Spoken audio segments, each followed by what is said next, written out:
Hey, you sexy bitch. 1, 2, 3, 4, 5, 6, 7, 8.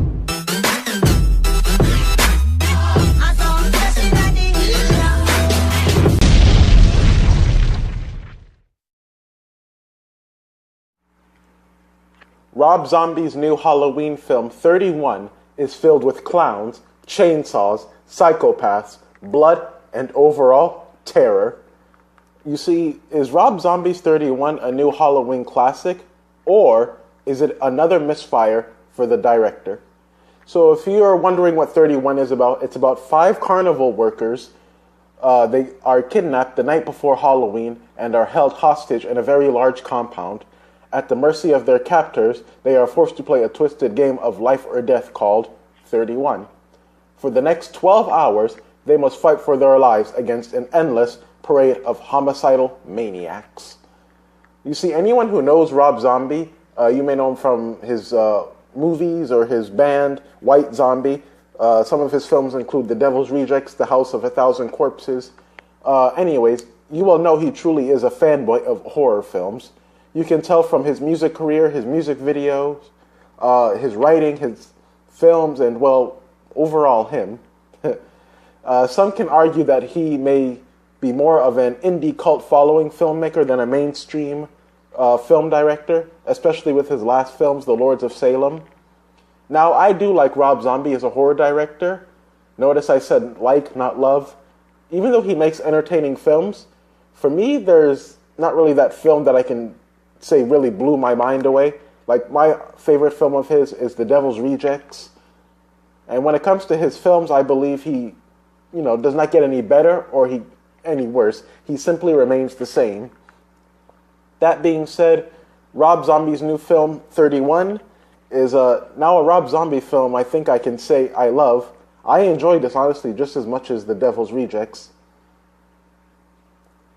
Now, 31 is not a perfect movie by any means, but some of the writing could be a little better, and the editing just seems a little off on some scenes. The characters feel underwritten, meaning, how could I put this? We don't really connect with any of the characters, that's what I'm trying to say. Yeah, they do have interesting lines of dialogue, however, they feel very paper thin, and if you are someone who enjoys horror films with homages, blood, babes, and silliness, I can say you are going to enjoy this movie to the fullest. Those who like his narrative features, House of a Thousand Corpses and The Devil's Rejects, will most likely enjoy his latest film, 31, which feels like a mashup of those two films. But for others, this forced badassery will come off really silly and not all that edgy or scary, despite all the carnage and violated taboos. Now, if I feel like I know anything about Rob Zombie, it's that he loves himself some good old school horror, man, in that Grindhouse era. This film is clearly a throwback to the 1970s Grindhouse era of filmmaking. I mentioned earlier how the editing seemed a little off, and it felt like the editors were going for that Grindhouse look.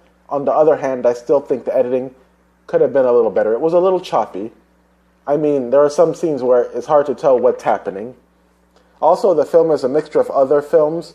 It's a mixture of The Running Man, Saw, The Purge, The Hunger Games, and Mr. Zombie's other films all get together to make one disturbing, child movie baby, and you would name it 31. So, let's talk about this one character in the film.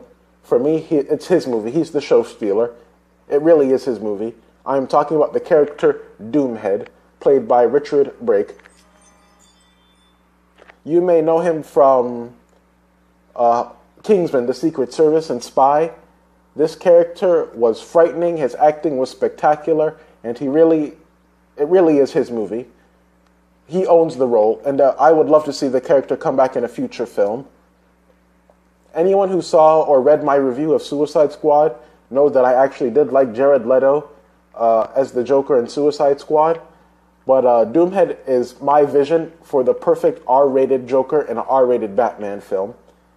As much as I like Jared Leto, I have to be honest, I just want to see Richard Brake as the Joker. Like, DC, please, I'm begging you, please, bring Richard Brake as the Joker. I thought I would never say this in my life, but maybe Rob Zombie should help with the next Batman flick. I would be surprised if Rob Zombie told Richard Brake, so, yeah, this is the script for that new Batman movie, and the next thing you know, his eyes are darting back and forth. So overall, these are my final bitch and Buddha thoughts on the film 31. I enjoyed it, and I know it will be a film I watch every Halloween. Not everyone will enjoy it, and I do kind of wish Rob Zombie would grow as a filmmaker. I like this movie, I like The Devil's Rejects, I like House of a Thousand Corpses, but I would like to see him, transform himself into a bigger filmmaker using a bigger budget and overall just becoming a better filmmaker and a better writer and director. I feel like he's past the point now where of this old school grindhouse era of filmmaking, and I would like to see him move on. I believe most horror fans will be pleased, especially hardcore horror fans. And this truly is Doomhead's movie, Richard Brake. And I believe this movie earns a 9 out of 10.